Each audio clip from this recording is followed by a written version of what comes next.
दोस्तों, स्वागत है आपका अपने YouTube channel maker of modern teacher पर।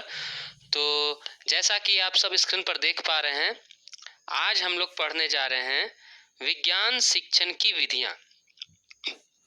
तो आप सबको पता है कि विज्ञान विषय में बहुत सारी शिक्षण विधियों का वर्णन किया गया है। इन शिक्षण विधियों को ध्यानपूर्वक आज हम अध्ययन करना शुरू करेंगे और इन सारी विधियों के बारे में जानेंगे। शिक्षण विधि क्या होता है, शिक्षण विधि का क्या अर्थ है, और साथ ही साथ हम ये जानने का प्रयास करेंगे कि इनमें से कौन कौन सी विधियां महत्वपूर्ण होती हैं। आज हम सबसे पहले विज्ञान शिक्षण की अन्वेषण विधि पर चर्चा करेंगे। तो ज़्यादा देर न करते हुए मैं वीडियो शुरू कर रहा हूँ। तो सबसे पहले विज्ञान शिक्षण विधि में हम शिक्षण विधि के अर्थ को समझ लेते हैं कि विधि होती क्या है। विधि अर्थात किसी भी कार्य को करने का तरीका, प्रणाली अथवा रीति। शिक्षण विधि अर्थात ज्ञान प्रदान करने की विधि। अपने शिक्षण अथवा अधिगम को प्रभावशाली बनाने के लिए शिक्षक जिन तरीकों या उपायों का प्रयोग करते हैं उन्हें शिक्षण विधि कहा जाता है। आधुनिक युग निरंतर विकास की ओर अग्रसर है तथा कई वैज्ञानिक तकनीकी प्रणालियां समाज में मौजूद हैं जो हमारे कार्यशैली को अधिक सुविधापूर्ण बनाने में हमारी मदद करती है। मतलब समझे कि अभी का जो युग चल रहा है वह वैज्ञानिक युग है, इसीलिए हमारे कार्य को और भी तकनीक पूर्ण, सुविधापूर्ण तरीके से वैज्ञानिक रूप में प्रस्तुत करने के लिए कई सारी विधियां मौजूद हैं। तो इसी तरह शिक्षण प्रणाली को भी सुधारने के लिए शिक्षण विधियां मौजूद हैं। इसी प्रकार शिक्षण कार्य भी निरंतर विकासशील विधियों द्वारा परिवर्तित होता है, जिसके परिणाम स्वरूप कई शिक्षण विधियां उभर कर सामने आई हैं। शिक्षण विधियों की परिभाषाएं, तो हम देखते हैं अब कि शिक्षण विधियों की परिभाषाएं कुछ महान शिक्षाविदों के अनुसार। जैरव के अनुसार शिक्षण विधि वह है जिसमें शिक्षक शिक्षण के समय छात्रों को ज्ञान और कौशल प्रदान करते हैं तथा छात्र अधिगम प्रविधि में ज्ञान, बोध तथा कौशल अर्जित करते हैं।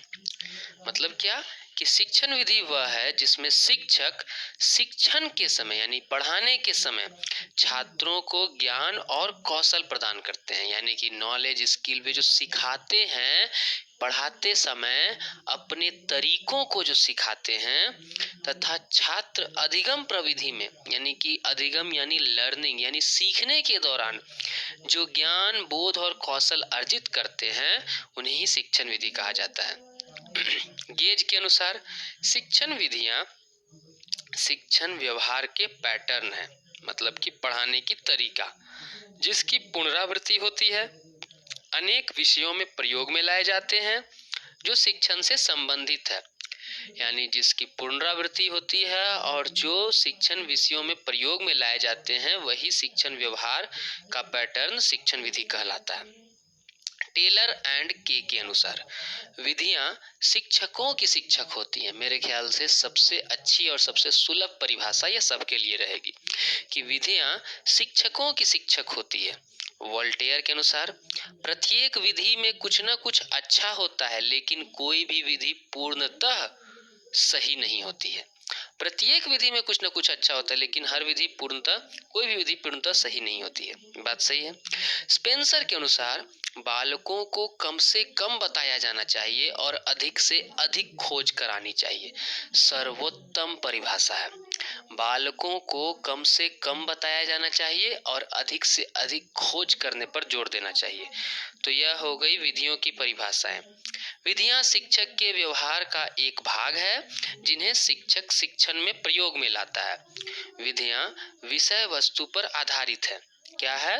विषय वस्तु पर आधारित है और अधिगम के विकसित करती हैं। तो हम क्या पढ़ें कि विधियां शिक्षक के व्यवहार का एक भाग है। हम पढ़ाते समय जो बिहेवियर, जो व्यवहार, जो मतलब आचरण प्रस्तुत करते हैं बच्चों के सामने, हमारा उसका एक हिस्सा होता है शिक्षण विधि। विधियां विषय वस्तु पर आधारित हैं और अधिगम विकसित करती हैं। आगे है विज्ञान शिक्षण की प्रमुख विधियां इस प्रकार हैं। पहला ह्यूरिस्टिक विधि जिसे अन्वेषण या खोज विधि भी कहते हैं। दूसरी परियोजना विधि, तीसरी प्रयोगशाला विधि, चौथी प्रदर्शन सह चर्चा विधि, समस्या समाधान विधि।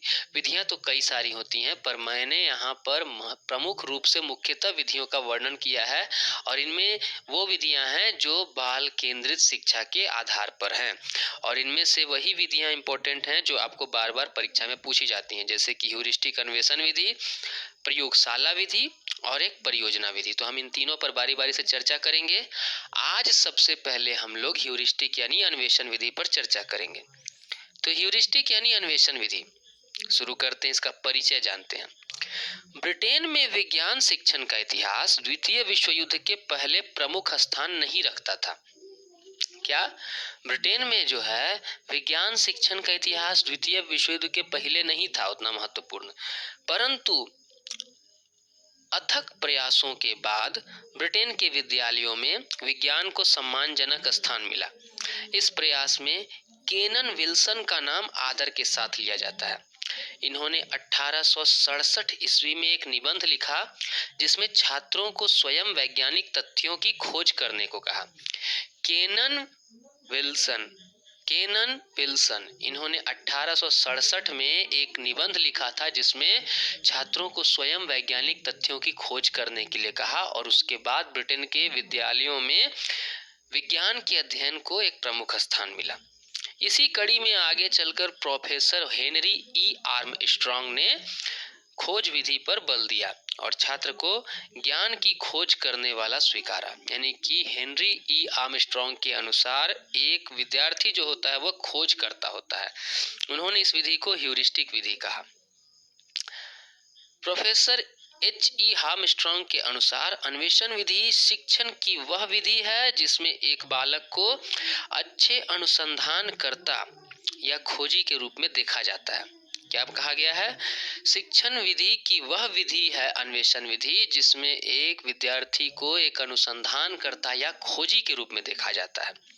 इसमें तथ्यों, सिद्धांतों आदि की शिक्षा की अपेक्षा ज्ञान की प्राप्ति कैसे की जाए इस पर अधिक बल दिया जाता है। यानी कि जो फैक्ट्स है, ये जो नॉलेज मिला, उस नॉलेज से ज़्यादा इम्पोर्टेंट है कि उसको कैसे गेन किया जाए, वो ज्ञान कैसे प्राप्त किया जाए। शैक्षिक दृष्टि से यह एक महत्वपूर्ण विधि है क्योंकि इसके द्वारा विद्यार्थियों में खोजी प्रवृत्ति, वैज्ञानिक अभिवृत्ति एवं वैज्ञानिक दृष्टिकोण का विकास होता है। इसके द्वारा क्या होता है?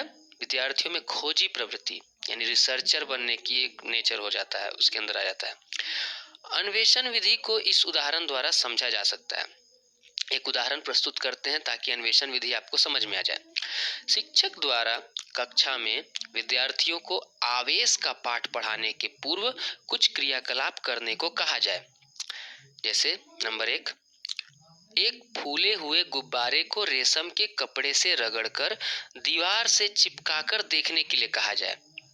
तो अवलोकन क्या होता है? दीवार से कुछ चिपक सा जाता है। इसके पश्चात इसके कारण पर चर्चा कीजिए विद्यार्थियों के साथ। दूसरा, कि विद्यार्थियों को 2 फूले हुए गुब्बारों को आपस में रगड़ने के लिए कहा जाए तथा अवलोकन करें। आप अवलोकन करेंगे कि गुब्बारे एक दूसरे को प्रतिकर्षित करते हैं, यानी एक दूसरे से दूर जाते हैं, चिपकते नहीं हैं। अब इसके कारण व तथ्यों पर चर्चा करें। तो यह अवलोकन के द्वारा, निरीक्षण के द्वारा बच्चे प्रश्न जाने और उस प्रश्न का उत्तर वो खोजने के लिए चर्चा करेंगे या तथ्यों को एकत्र करेंगे। तो यह हो गई अन्वेषण विधि। आगे है अन्वेषण विधि के गुण। यह एक मनोवैज्ञानिक विधि है। यह वैज्ञानिक दृष्टिकोण के विकास में सहायक है। आगे, यह क्रियाशीलता के सिद्धांत पर आधारित है, मतलब करके सीखने के सिद्धांत पे। यह स्व अनुशासन की प्रवृत्ति को बढ़ावा देती है, मतलब आपको सेल्फ डिसिप्लिन, आप जब तक एक नियम के अंतर्गत बंध के नहीं करेंगे काम, तब तक आप सीख नहीं पाएंगे। तो इस प्रकार 4 इस विधि के गुण देखें और इस विधि के अंत में दोष देख लेते हैं कि यह विधि धीमी गति से चलती है, मतलब अधिक समय लेती है। यह विधि वैयक्तिक विभिन्नता के कारण सभी के लिए लाभदायक नहीं है, मतलब कि यदि बच्चा तीव्र बुद्धि का हुआ तब तो इस विधि में कार्य करेगा जल्दी से, यदि बच्चा उच्च कक्षाओं का हुआ तब वो कार्य करेगा जल्दी से, लेकिन यानी निम्न कक्षा और या फिर थोड़ी सी कम बुद्धि लब्धि का छात्र हुआ तो उससे द्वारा ये कार्य जल्दी नहीं हो पाएगा। और बिना अनुभवी प्रशिक्षित शिक्षक शिक्षिका के इस प्रयोग में नहीं लाया जा सकता। मतलब कि इस विधि को अगर लाभदायी बनाना है तो हमें एक अनुभवी व प्रशिक्षित शिक्षिका या शिक्षक चाहिए, तभी यह विधि कारगर साबित होगी शिक्षण के लिए। जिस प्रकार हमने आज देखा शिक्षण विधियों को, विज्ञान के प्रमुख शिक्षण विधियों को, और उसके बाद उसमें अन्वेषण विधि को विस्तार पूर्वक। मैंने गणित शिक्षण के विषय में भी अन्वेषण विधि पर एक वीडियो बनाया है, जिसको कि आप जाकर के देख सकते हैं। अन्वेषण विधि दोनों विषय गणित और विज्ञान के लिए महत्वपूर्ण है। अपनी तैयारी को आप इसी प्रकार जोड़ देते रहिए। तब तक के लिए धन्यवाद।